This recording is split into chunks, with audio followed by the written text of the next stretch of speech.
Para arrancar, para poner como en contextualización, ¿por qué la relación del ser humano con el cuerpo siempre es problemática? Más allá de la anorexia y la bulimia en particular, la relación del ser humano con el cuerpo.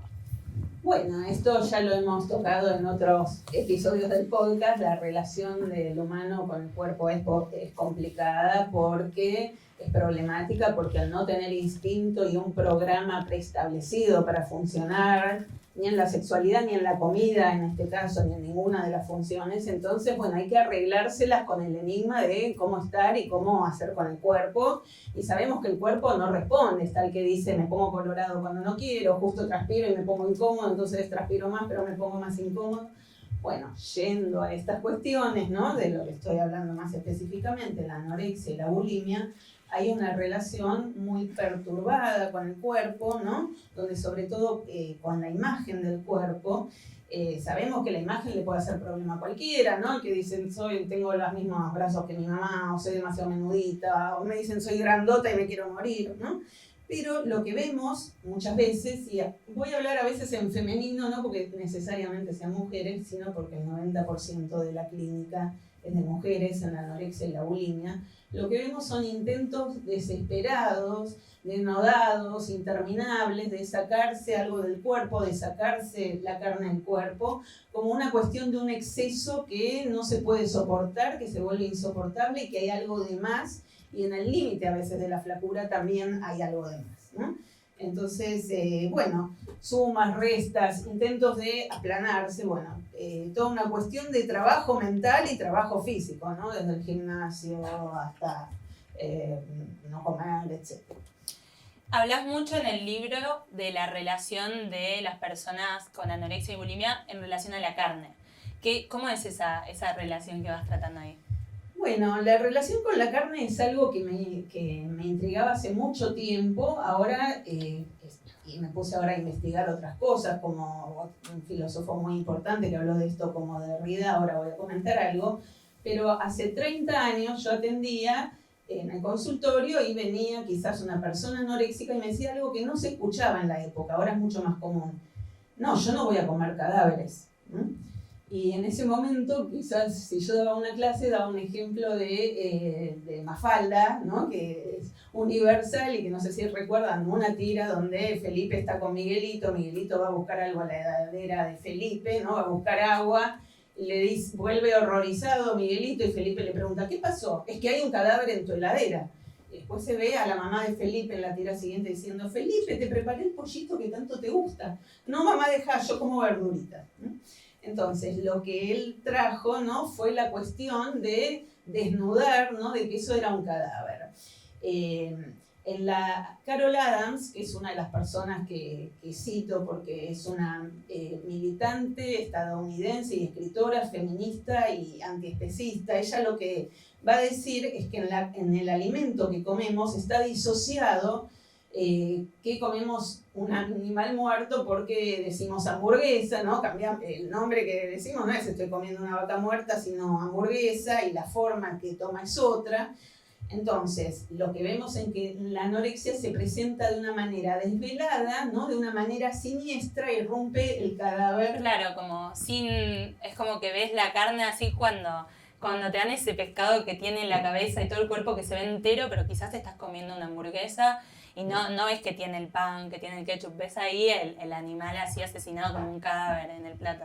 Claro, entonces no se ve el animal asesinado como un cadáver, salvo en la anorexia, muchas veces, no siempre, porque hay personas que tienen anorexia y les sucede y otras no, pero es muy frecuente el veganismo, el vegetarianismo, y es muy frecuente, incluso mirando estadísticas, lo que veo es que muchas personas fueron, o sea, no es por ideología, porque durante su anorexia fueron vegetarianas y después, cuando no padecieron más anorexia, no. O podría ser igual que se mezcle, ¿no? Algo de la ideología. Podría ser perfectamente que se mezcle, ¿no? Como aparte en esta época con el feminismo y el vegetarianismo que están muy en auge. Podría ser perfectamente que se mezcle, pero quizás lo que yo quiero distinguir es que una cosa es la irrupción siniestra del animal despanzurrado, como dice una paciente en el plato, ¿no? Que entra en cierta continuidad con algo del cuerpo a veces mortificado, porque hay algunas chicas, algunas pacientes, ¿no? Piel y huesos, ¿no? Donde hay algo del cadáver, donde hay un rechazo, tanto a su propia carne como a la carne en el plato. Ahora bien, lo que yo quería decir que sí, que esto es parte, o sea, yo estuve investigando a Derrida, donde Derrida lo que dice, y inicia un tema muy interesante, que en la filosofía, que que no se dice asesinamos animales, se dice cazamos, se abaten, ¿no? Pero que hay un lugar aún materno criminal, ¿no? Entonces, bueno, él inicia toda una cuestión que es muy interesante la discusión, ¿no? Y de hecho hay muchas personas que bueno, están preguntándose por esto. Hay como una relación entre el cadáver en el plato con el cadáver que se ve como en el propio cuerpo, digamos. Sí, hay algo así, hay algo de defenderse de la intrusión del cadáver que aparece en el plato, pero que aparece paradojalmente también en el propio cuerpo. Hay algo de la crudeza, ¿no? Recién en la presentación algo decían de la crudeza. Hay algo de la crudeza que no queda revestido ni por palabras, ni por, ¿no? Quizás vamos a comer y se dice, bueno, fetas de lomo, y ahora cada vez con la modernidad más nombre se le pone a las finas hierbas. Uno va a comer y dicen, ¿querés proteína? ¿No? Entonces, son maneras, ¿no?, de disociar que eso es un animal. Y lo que veía muchas veces hace mucho tiempo, cuando no estaba toda esta cuestión más desde un punto de vista ético, que es muy respetable, era, no puedo, es un cadáver, ¿no? Claro, se ve un cadáver en el plato. ¿Y cuál es la diferencia en el comer carne entre la mujer y el hombre culturalmente? Bueno, algo que tomo de Mónica Cragnolini, que es una filósofa argentina, que es titular en filosofía. Ella trabaja mucho con los conceptos de Derrida y ella dice que en Argentina particularmente, también en otros países, ¿no? Pero acá en relación al asado, ella pone el foco en que los hombres se quedan mientras se asa el asado mirando cómo se asa ese cuerpo del animal, que los hombres van de caza, que hay algo ahí, ¿no? Ella dice que la parrilla asigna la fraternidad de los varones que se devoran al otro animal, pero que también se devoran entre ellos, ¿no?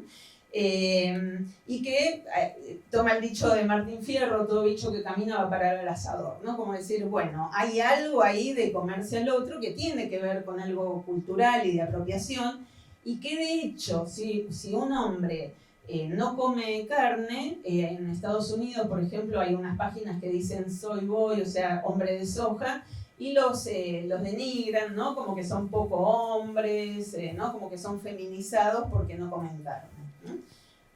Entonces, bueno, la mujer más bien, esto más cito un psicoanalista, Jacques Alan Miller, que dice la mujer come por bocados, metonimia de la boca, ¿no? Algo del placer de la boca, y el hombre necesita, él dice, su cebo consistente, ¿no? El pedazo de carne en el plato.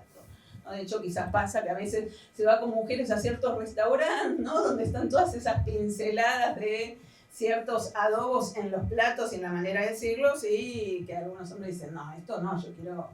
Ah, como que no les gustan esos lugares así de platitos. De platitos. Ok. Sí.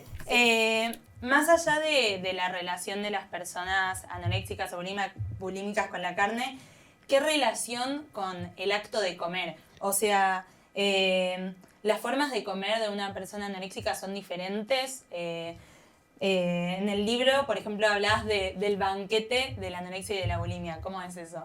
Sí, el banquete, que lo trabajamos con otras colegas, incluso Jackie, en un artículo que presentamos en una investigación, decimos el banquete de las anoréxicas y las bulímicas, tiene una forma muy particular de comer con arrepentimiento, con culpa, después purgarse, sin gusto, sin placer, sin encontrar tope, porque el tope puede ser que no había más comida en la casa, o que le duele la panza, o sacar comida del freezer y en el atracón sin tiempo a descongelarla y comerla cruda, ¿no? Y a veces dicen con vergüenza, la comí media cruda. Tengo una frase de Amelino Tom, que a mí me encanta, ya saben, que ella dice de su papá. Dice, mi papá era un mártir alimentario, lo he visto huir llevándose consigo un confuso puñado de alimentos, pan, cacahuetes, cualquier cosa, el contenido de una mano avergonzada. Come a una velocidad espeluznante, no mastica nada y lo hace con tanta angustia que parece no experimentar ningún placer. O sea, estas incursiones clandestinas, ¿no? El padre vemos que tenía atracones bulímicos, donde va a agarrar algo a la cocina, lo que sea, y lo come rápido, angustiado, ningún placer, y a veces se vomita. También está la otra vertiente, ¿no? Porque está de los atracones, el comer nada, que no es no comen nada, sino Lacan lo que dice es que hay que positivizar esa nada, que comen nada y se llenan de nada. Claro, comen nada. Sí, sí. Y se llenan de nada al reventar, ¿no? Y que también es un consumo desaforado, ¿no? Porque es hasta el reviente. ¿Y cómo sería ese reviente en la nada?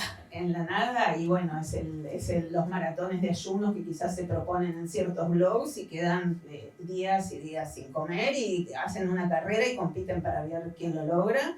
¿Quién logra no comer por más tiempo? Por más tiempo. En cierto, ¿cómo es lo de los blogs para que se entienda? Lo de los blogs uno podría decir, son comunidades de goce, ¿no? Son sitios que después quizás, si hay tiempo, voy a hablar de uno, el de Cielo Latini. En Facebook.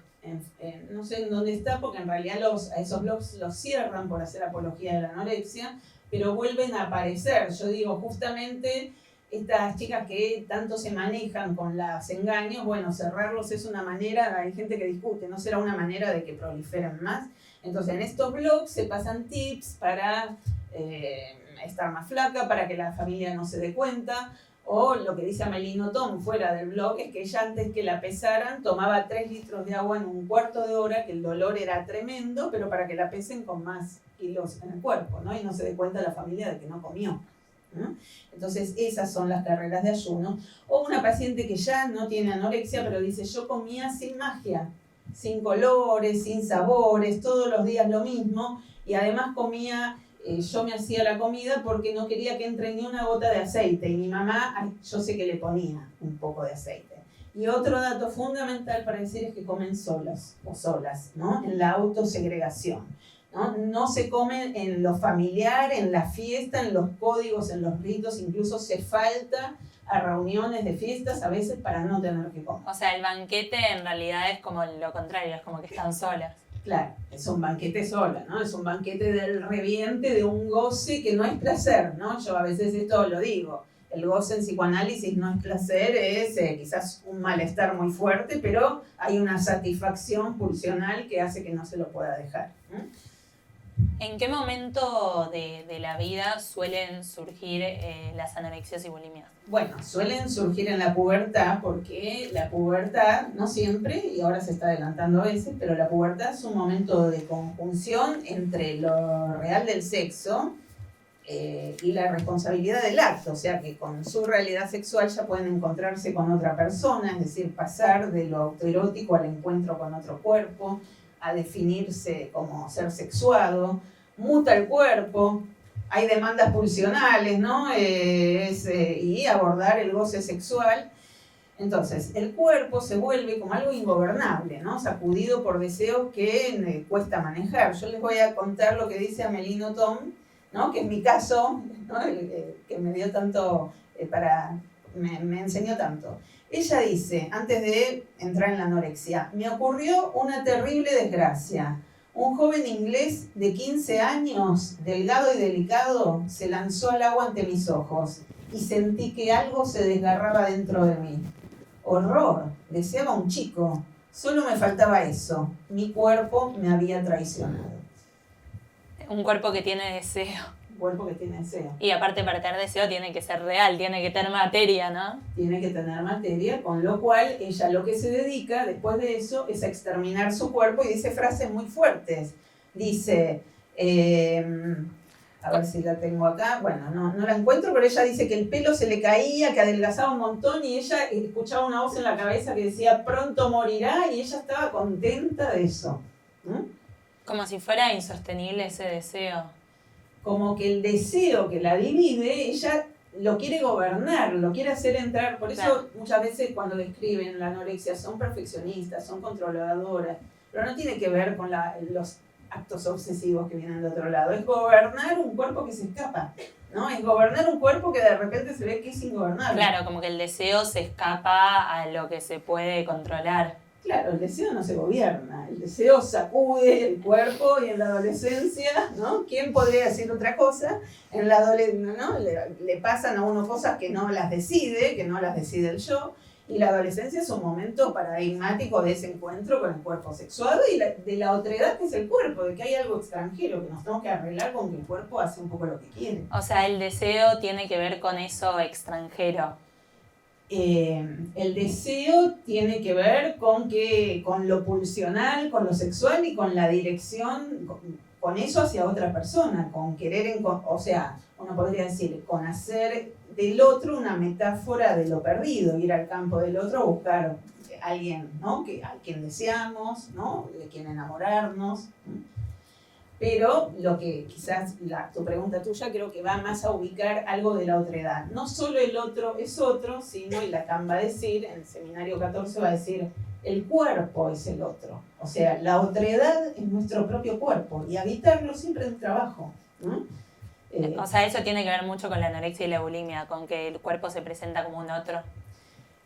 Para cualquiera el cuerpo se presenta como un otro. Lo que podría decir es que en las anorexias y bulimias francas, ¿no? Porque a veces hay síntomas anoréxicos que remiten rápidamente o bulímicos que no van a una verdadera anorexia, ¿no? No van por ese camino de la pulsión de muerte. Quizás, o sea, cuando se trata de estándares de belleza o querer adelgazar, sí. Eso sería como algo más... si se para ahí, sí. Si se para ahí no es algo tan... Se puede parar.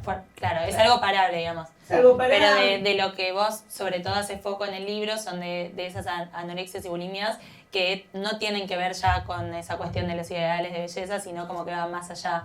Sí, que van más allá y es un empuje, ¿no? A deshacerse del cuerpo en el punto en que el cuerpo estorba, porque el cuerpo no es gobernable, ¿no? A callar el cuerpo y a veces hasta un blindaje del cuerpo. Sí, no quiero ser linda porque me quiero parecer a tal o porque, no sé, sino simplemente no quiero tener cuerpo, no quiero ser con ese cuerpo. A veces se lo dice de otra manera, ¿no? Okay. Si bien yo he escuchado a adolescentes en el consultorio que me dicen, no quiero este cuerpo, y se ponen a llorar, ¿no? Que parece, ¿no? Desesperadas porque no quieren ese cuerpo y es el que les toca y cada uno tiene que hacer con eso, más allá de que lo pueda mejorar o hacer algo que uno sienta que le guste, pero bueno, a veces hay un rechazo al cuerpo, entonces el punto también es si se consiente al cuerpo o si se lo rechaza. Lo que podemos decir es que en la anorexia y la bulimia veras hay un rechazo al cuerpo, rechazo a la alteridad que presenta el cuerpo. Y Domenico Cosenza, que es un psicoanalista italiano que escribió sobre esto y dice cosas... que escribió el prólogo. Y que escribió el prólogo en mi libro, sí. Va a decir que es un fracaso en la sintomatización de la pubertad, o sea que ahí en vez de sintomatizar y ver, bueno, cómo me las arreglo con esto, y a veces me sale mejor, me sale peor, o tengo un síntoma que estoy tartamudo, o que no, justo antes de una fiesta como demasiado, en vez de eso es como un rechazo, no querer saber nada. Incluso él también dice, es como dar marcha atrás, o sea, llegué hasta acá, no me gustó, me retiro, ¿no? Entonces se empiezan a aplanar quizás y tener un cuerpo de niña. Ah, claro, como volver marcha atrás en el tiempo. Sí, marcha atrás en el tiempo, que a veces no es formulado así, no quiero tener cuerpo, ¿no? Pero es formulado como, me molesta, ¿no? Es que estoy gorda y quizás pesa 35 kilos. Y bueno, no esta carne, y se juntan, ¿no? Como que la carne misma se hace insoportable, ¿no? El capítulo 3 se llama Me como a mí. ¿De qué se trata este título? Bueno, el título lo tomé de Cielo Latini, que el blog de ella se llama Me como a mí, si sigue existiendo, ya les digo, estos van desapareciendo y reapareciendo. Yo lo voy a tomar en relación a un concepto de Lacan, que es el concepto de extimidad, ¿no? Extimidad es lo que junta en una palabra nueva, en un neologismo que hace lo que está en el exterior, pero a la vez es lo más íntimo. Y él va a decir que lo más íntimo es lo que está en el exterior. Ahora bien, en la anorexia no se quiere saber de ese exterior, se lo intenta dejar afuera. La comida es enemiga, dicen en estos sitios de anorexia. La comida es enemiga. Yo cité en un momento del libro, con un epígrafe, a Claude Fichtler, que es un sociólogo francés, que dice que comer nada más vital, nada más íntimo, hacemos que los alimentos accedan al colmo de nuestra intimidad. O sea, si lo pensamos así, bueno, el alimento entra al interior de nuestro cuerpo, él dice nada que ver con el maquillaje, nada que ver con la ropa. Bueno, en la anorexia hay como que el alimento puede ser como un enemigo, hay que dejarlo afuera. Entonces, hay como una cuestión de controlar y hacer del cuerpo fronteras, tapar los orificios que vinculan con el otro, primero cerrar la boca, después controlar los orificios, tomar laxantes, diuréticos para que expulsen. Muchas mujeres anoréxicas que me han dicho, yo voy con auriculares en la calle, que nadie me diga nada de mi cuerpo, ¿no? Porque es insoportable, más allá de que no estén de acuerdo, les es insoportable. Entonces, hay un control de los orificios, un blindaje, hacer que el exterior no se meta con el interior. Y tanto es así, ¿no? Y Lacan lo que nos dice es que hay un vacío de nosotros mismos, ¿no? Pero hay un vacío de uno mismo que en la anorexia, ya me estoy metiendo con conceptos más difíciles, bueno, para que lean después. Algo de la extimidad, algo que queda rechazado, esto de que somos en el otro, ¿no? Y también no es sin eso. Entonces hay quedarse pegado al otro, porque hay una falla en la separación, o quedarse irreductible a lo que dice el otro y cerrar la boca en absoluto para que el otro no tomar nada del otro, ¿no? Y que esta cuestión que arman es como si quisieran hacer un blindaje, ¿no? Como que el cuerpo tuviera fronteras y el control es la vigilancia, que no pase nada que yo no dejo pasar. Entonces, se construye un falso saber del cuerpo, ¿no? Necesito calorías, si yo como tanto, si voy al gimnasio, y si después, y la manzana, ¿no? Todo este falso saber en relación al no querer saber de los agujeros del cuerpo, ¿no? De lo que... De la falta. De la falta, muy bien. Tantos capítulos del psicoanálisis, de la falta, de la castración. Entonces, si se rechaza esa excentricidad, eso que somos nosotros más allá de lo que sabemos, se puede volver enemigo, eso mismo. Y lo que me parecía interesante del que me como a mí es que había algún comentario, ¿no? De una chica en un blog que decía, no, me preguntaron si yo comí pizza. No, la pizza me comió a mí. Y esto tenía como, había otros comentarios en consonancia, pero voy a volver de vuelta a mi figura estrella, que es Amélie Nothomb, porque ella dice algo que es súper interesante para mí. Siglo latino, y la voy a nombrar una vez más, ella dice, yo tengo miedo de mí. Ella dice, ¿por qué le puso ese nombre, no? Yo tengo miedo de mí, de por fin terminar comiéndome, ¿no? Ella le pone, me como a mí. Pero Nothomb lo que hace es lo siguiente. Ella dice que en una época de su anorexia se levantaba para ir a la cocina de noche a pelear contra unas piñas, ¿no? Las ananás. Y que esa fruta, creo que porque tiene tanino, a veces hace sangrar, bueno, a ella le hacía sangrar las encías, y ella dice, y necesitaba un combate cuerpo a cuerpo. Cogía un cuchillo grande, atrapaba la piña por la cabellera, la despellejaba, la devoraba hasta el corazón, y si no se le derramaba sangre, arrancaba con otra piña. O sea, era lo único que comía. Llegaba, dice, el momento excitante en el que veía la carne amarilla inundada con mi hemoglobina. Bueno, entonces dice, después yo me fijo, ¿le habrá pasado de verdad? Y sí, en una entrevista lo cuenta, porque esto lo dice en Biografía del Hambre, pero después lo cuenta en una entrevista, dice, hubo una época en que me alimentaba solo de piña tropical y el ácido de la fruta. Por una extraña alergia me irritaba la boca hasta el punto de sangrar, por lo que relaciono el sabor de la piña con el de la sangre. Me gustaba sangrar. Si no hubiera sufrido la anorexia, creo que en la adolescencia habría caído en la antropofagia o en la autofagia. Comer piña era como comerme a mí misma. Entonces, bueno, es como cerrarse en sí, comerse a sí misma y a la vez que devorar... pero como que se va deteriorando a poco, como se va... no sé si es deterioro la palabra, pero... Sí, no. Autoaniquilando, eso, exterminando en esto de no dejar entrar nada fuera de ser idéntica a sí misma. Hay una frase de un filósofo alemán, somos lo que comemos. Es como decir, si yo soy lo que como, soy yo, ¿no? Claro, nada de lo otro, de lo extranjero. Nada de lo extranjero. Y el cuerpo es una extranjeridad. Entonces, si se rechaza lo extranjero, se rechaza el propio cuerpo. ¿Y cómo es esto de que si no se acepta esa extranjeridad se puede volver enemiga? Bueno, yo tomé unos, digamos, operadores conceptuales en el texto que se me fue armando a partir de leer a filósofos como Derrida, que habló tanto de la hospitalidad, muy interesante lo que él plantea, sobre la comensalidad, la extranjeridad y la enemistad. Entonces, si planteamos, y los que leímos Freud sabemos que él plantea el mito de tótem y tabú y que dice que las antiguas tribus, sociedades tenían un tótem que representaba al padre y era un animal que no se lo podía matar, salvo en contadas ocasiones donde se ponían de acuerdo, lo mataban para incorporar las cualidades, ¿no? O sea que la incorporación hace cuerpo común. Los beduinos, por ejemplo, Freud lo dice cuando en Tótem y Tabú, cuando investiga, dice, los beduinos, mientras comieron algo en común, un bocado en común, se encontraron en el desierto con alguien. Comieron juntos mientras la sustancia comida en común permanezca en el cuerpo, no pueden tener ningún gesto enemigo, son amigos, están fraternizados por la comida. Entonces, si el comer tiene que ver con un acto simbólico, con un acto que liga, con incorporación, hacer cuerpo y hacer cuerpo común en la comida, ¿qué se pone en juego cuando se rechaza la comensalidad, ¿no? Cuando no se accede a la dimensión simbólica del banquete, ¿no? Porque es más bien esa crudeza, ¿no? Entonces, esto en relación... O sea, no solo comer, sino como el momento de comer, todo lo que implica comer socialmente, el momento de la costumbre de sentarte con tu familia a cierta hora a comer, de salir a comer, de un cumpleaños, festejarlo con un brindis. Claro, todos los eventos sociales están atravesados por la comida. Y además la palabra compañeros tiene que ver con comer pan juntos. Sí, entonces es como estamos atravesados por ese comer en común. ¿Qué pasa cuando eso se rechaza? La hospitalidad la tomé de Derrida y en el libro habla un poco más de esto. Lo que voy a decir es que la hospitalidad implica alojar la extranjeridad.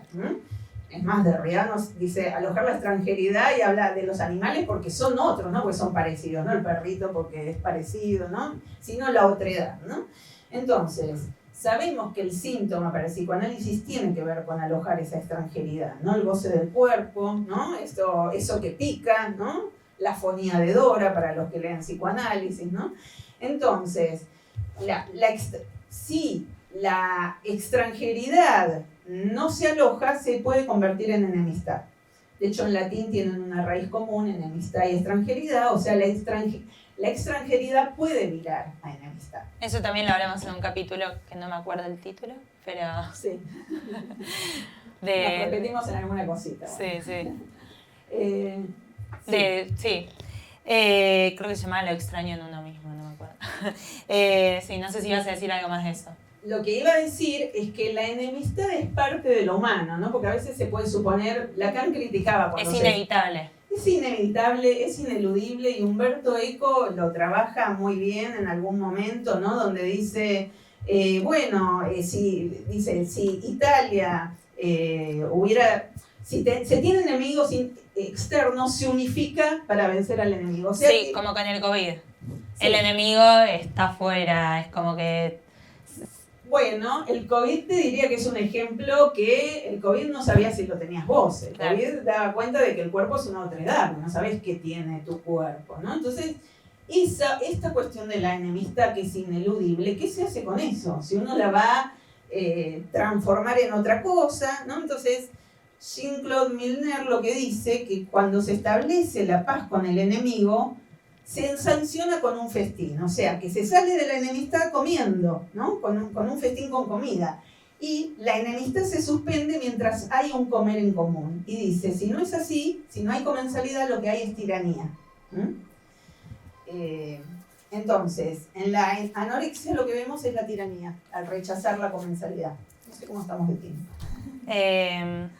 Bueno, si querés, apuntamos para ir a lo último, así vemos si hay preguntas sobre algo. ¿Te pregunto lo de terrorismo? Bueno, lo que quieras preguntar. Ok. Entonces, ¿qué relación hay entre la anorexia y el terrorismo, que también es uno de los temas que se trata en el libro? La relación es que Amélie Nothomb nuevamente va a decir, yo sí, en esto cuando habla de su régimen, de su dieta, de su relación con la comida, ella dice que es tirana con sí misma, que todos los días de hecho se levanta a escribir como a las 4 de la mañana, escribe 6 horas y deja un día de escribir, fue el peor día de su vida, ¿no? Que ella dice que tiene una tiranía consigo misma, y ella dice, si no hubiera sido escritora me hubiera convertido en terrorista. Dice, bueno, me pasé un poco con eso, en realidad no en terrorista, pero en terrorista contra mí misma sí. Jacques Alan Miller va a decir que la posición anoréxica es una posición como la del terrorista, los terroristas del Islam que se inmolan, ¿no? Podríamos decir, tanto en la anorexia como en el Islam es muy difícil que haga entrada al psicoanálisis. ¿Por qué dice eso? Porque dice el terrorista es un idealista. O sea, quiere las ideas, no el cuerpo. Y la anorexia también quiere la idea, pero desenvainar el cuerpo, no con el soporte corporal. Entonces los dos atentan contra el cuerpo y hacen subsistir las ideas. Ok, como para ir cerrando, te quiero preguntar cuál es el rol del analista, también teniendo en cuenta que si en la anorexia se está cerrado a todo el exterior, ¿cómo se hace para abrirse a una palabra de afuera, no? Bueno, es difícil, la verdad que es difícil el tratamiento, sobre todo cuando son estas anorexias duras, ¿no? Pero me parece que, bueno, uno podría plantear algo de la comensalidad analítica, cómo poner la mesa a eso, cómo tratar de cocinar ese goce crudo que aparece ahí. La anorexia cierra los orificios, ¿no? Con lo cual es difícil que entre la palabra, que se divida en esta cuestión de mismidad, ¿no? De quererse ella misma y que nada la divida. Varones también, lo vuelvo a repetir ahora, pero bueno, hablo así por la influencia clínica. Sí. Así que me parece que el analista tratará de restablecer la comensalidad y tomar la metáfora de la comensalidad analítica, en el sentido de tender esa mesa más amorosamente, de que algo del amor pueda empezar a operar en ese cuerpo, ¿no? Que está tan crudo.